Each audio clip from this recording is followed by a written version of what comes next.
नमस्कार दर्शकों, आप देख रहे हैं वीएसटी न्यूज। आपका बहुत बहुत स्वागत है। चलिए एक नजर डाल लेते हैं आज की हेडलाइन पर। हेडलाइन में सबसे पहली खबर, चीन की तरफ से बढ़ते हुए तनाव को लेकर दिल्ली में प्रधानमंत्री मोदी के नेतृत्व में सर्वदलीय बैठक जारी। कांग्रेस अध्यक्ष सोनिया गांधी भी हुई शामिल। देश में नहीं थम रहा है कोरोना मरीजों का आंकड़ा, 24 घंटे में आए 13,000 मामले सामने। वहीं देश में कोरोना मरीज पहुंचे 3,80,000 के पार, लगातार बढ़ती जा रही है मरीजों की संख्या। कश्मीर में सेना ने 24 घंटे में 8 आतंकवादियों को किया ढेर, 4 सैनिक घायल। वहीं चीन की तरफ से बढ़ते हुए तनाव को लेकर वायुसेना के चीफ ने कश्मीर का किया दौरा।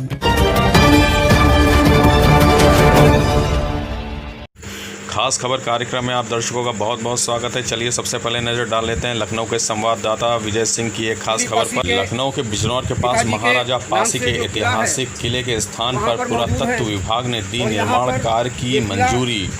पासी समुदाय के द्वारा विरोध प्रदर्शन। चलिए देखते हैं एक रिपोर्ट। पुरातत्व विभाग के द्वारा संरक्षित है, लेकिन कहा यह जा रहा है कि कुछ बिल्डरों को लाभ पहुंचाने के लिए पुरातत्व विभाग द्वारा संरक्षित इस किले को खोदने का गैर कानूनी काम किया गया है। हम आपको दिखाना चाह रहे हैं कि आप देखिएगा कि जो किले की भूमि है, जो किला है, वहां पर कम से कम 4 फुट की गहराई तक में जमीन खोदी गई है, जिसको कतई नहीं खोदा जा सकता था। 60 सेंटीमीटर तक खोदने की अनुमति थी और ये भी कहा गया था कि जब खुदाई होगी तो पुरातत्व विभाग के कर्मचारी यहाँ पर मौजूद रहेंगे, लेकिन कोई भी पुरातत्व विभाग का कर्मचारी यहाँ मौजूद नहीं रहा, जिसकी वजह से पासी समाज में भयंकर आक्रोश है। आज 18 जून को हम यहाँ पर मौजूद हैं और यहाँ पर स्थानीय सांसद, लोकप्रिय सांसद माननीय कौशल किशोर जी यहाँ पर आए हुए हैं। बैजनाथ रावत जी जो बाराबंकी से विधायक हैं वो भी आए हुए हैं। राष्ट्रीय पासी महासंघ के राष्ट्रीय अध्यक्ष लक्ष्मी प्रसाद रावत जी आए हैं और रेलवे के अनुसूचित जाति जनजाति कर्मचारी संघ के संजय भाई भी मौजूद हैं और तमाम शिवमंगल जी हैं, राम यश विक्रम जी हैं, तमाम साथी सैकड़ों की संख्या में साथी आए हुए हैं। माननीय सांसद जी, आपसे एक सवाल है कि आपके संसदीय क्षेत्र में ये जो काम हो रहा है, आपकी जानकारी में, आपके संज्ञान में कब आया और जब आया तब आपने कौन सा कदम उठाया? देखिए, पहले काम शुरू हुआ, हम लोगों को पता नहीं चला, लेकिन जब पता चला तो एसडीएम से तत्काल बात किया मैंने, एसडीएम सरोजिनी नगर जी से, और उन्होंने काम को रुकवाया। बीच में फिर शायद काम शुरू हुआ था, तो उस समय के यूथ ब्रिगेड के लोग भी यहाँ पर पहुँचे, लक्ष्मी भैया पहुँचे और लोग भी पहुँचे सब, फिर उस काम को रुकवाया। फिर अधिकारियों से मैंने बात की और काम को रुकवाया गया। इस संबंध में मैंने एडीएम प्रशासन से भी बात किया, एसडीएम सरोजिनी नगर से भी बात किया, और कल जो है पुरातत्व विभाग के जो निदेशक, उनसे हम लोगों का एक प्रतिनिधिमंडल जाकर के मिला और वो आ भी रहे हैं, उनसे भी बातचीत हुई और बीसी से भी, CLDA से भी बातचीत हुई। एक गलत तरीके से यहाँ पर इसका निर्माण किया जा रहा है, कोई औचित्य नहीं था। ये नटवा डी का जो टीला है उसकी मिट्टी खोदने का कोई औचित्य नहीं था, ना यहाँ पर कोई सड़क बनने का औचित्य था। सड़क ऑलरेडी जिस बात को लेकर के कि प्रधानमंत्री आवासीय योजना तक पहुंच के लिए जो मार्ग बनाने की बात है, तो वहाँ 2 तरफ से मार्ग ऑलरेडी बने हुए हैं। ये जो टीला है उसको खोदने का काम किया गया है और जो NOC दिया है पुरातत्व विभाग ने, उसका भी पूरी तरीके से अनुपालन नहीं हुआ है और NOC के विरुद्ध यहाँ पर काम हुआ है। बैजनाथ रावत जी से जानना चाहूँगा कि ये जो कार्यक्रम हो रहा है LDA की तरफ से, पुरातत्व विभाग की तरफ से जो निर्माण कार्य जो किया जा रहा है, किले से छेड़छाड़ की जा रही, उस पर आपकी क्या प्रतिक्रिया है? ये पासे समाज के आन बान शान का मामला है और जो नियमों की धज्जियाँ उड़ाई गई और पुरातत्व विभाग की जो गाइडलाइंस है या NOC दी गई, उसका उल्लंघन किया गया है। अगर प्रशासन समय से नहीं चेता तो पूरे उत्तर प्रदेश का पासी समाज आंदोलित हो जाएगा और हम इसको न्याय लेके रहेंगे। पासी समाज की प्रतिष्ठा से कोई समझौता नहीं है, हम लोग न्याय चाहते हैं, शांति प्रिय हैं, लेकिन जिन्होंने NOC दी है और जिसने उल्लंघन किया उनके खिलाफ FIR दर्ज करें, मुकदमा उन पर कायम। लक्ष्मी प्रसाद रावत जी राष्ट्रीय पासी महासंघ के अध्यक्ष हैं। रावत जी, आपकी क्या प्रतिक्रिया है, थोड़ा संक्षेप में बताइएगा। मेरी प्रतिक्रिया है कि हमारे राजा महाराजाओं की धरोहर है, हमारा इतिहास है, हम इसी पे जिंदा हैं।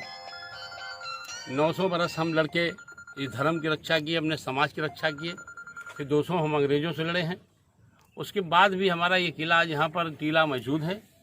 पुरातत्व विभाग के उसमें आ रहा है, पुरातत्व विभाग का संरक्षण खंभे सब लगे हुए हैं। हमारे साथ पुरातत्व विभाग ने भी अन्याय किया है। ये नियम है कि 100 मीटर तक दूरी तक कोई निर्माण कार्य नहीं हो सकता है। ये हमको मालूम है कि जब परिवर्तन चौक मारुति बनवा रही थी वो, तब उस समय ये था कि दूरी इसकी बढ़ाई जाए, इसकी दूरी कम। पुरातत्व विभाग ने कैसे इनको परमिशन दिया है जो उसके अंदर है। प्रधानमंत्री सड़क योजना का काम बहाना बना करके ये लोग गुमराह करके एनओसी दिया, फिर एलडीए ने भी गुमराह किया। एलडीए ने भी गुमराह किया पुरातत्व विभाग को, और एलडीए ने गुमराह किया अपने अधिकारियों को, शासन को। निश्चित तरीके से इसको प्रधानमंत्री जी के और गृह मंत्री जी के संज्ञान में ले जाएंगे, मुख्यमंत्री जी के संज्ञान में भी ले जाएंगे। मूल बात यह है कि ये धरोहर केवल अकेले एक समाज की नहीं है। जी नहीं, पासी समाज की नहीं, देश की धरोहर है। ये देश की धरोहर है। पुरातत्व विभाग सभी ऐसी धरोहरों की रक्षा करता है। सारे समाज के लोग आके खड़े होंगे इस टीले को बचाने के लिए। हमारा समाज की जिम्मेदारी ज़्यादा है, लेकिन सारे समाज की जिम्मेदारी है, क्योंकि सारे समाज के जो और लोगों के भी टीले हैं, उनके किले हैं, उनकी धरोहर बचाने में भी हम मदद करते हैं। इसलिए सारे समाज के लोगों को भी वो लोग मदद करने के लिए तैयार हैं निश्चित तरीके से, क्योंकि ये जो धरोहर है वो केवल अकेले एक समाज की नहीं है, पूरे देश की धरोहर है और पुरातत्व विभाग के अंडर में है।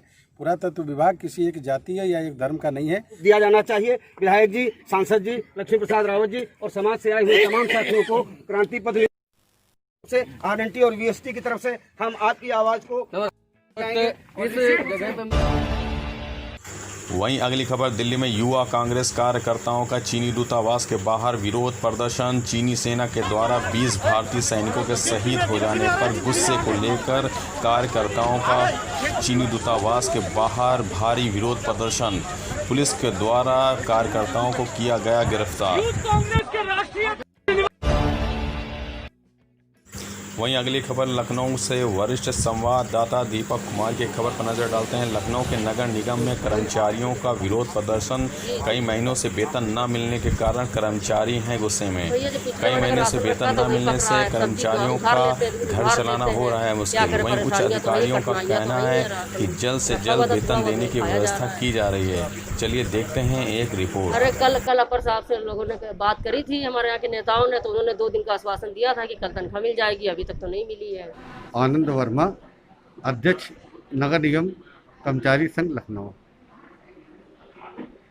नगर निगम लखनऊ के कर्मचारियों और अधिकारियों द्वारा कोरोना वायरस से की रोकथाम के लिए अपनी जान जोखिम में डालकर लखनऊ वासियों की सेवाएं बहुत अच्छे तरीके से दी गई और हमको उत्तर प्रदेश की सरकार और उत्तर प्रदेश शासन से कोरोना योद्धाओं को ये उम्मीद थी कि जो नगर निगम लखनऊ के कर्मचारियों की जो लायबिलिटी 80 करोड़ रुपया हो गई है और रिटायरमेंट होने के बाद कर्मचारियों को अर्जित अवकाश, ग्रेजुटी, बीमा, संपूर्ण भविष्य निधि की धनराशि का भुगतान नहीं हो पा रहा था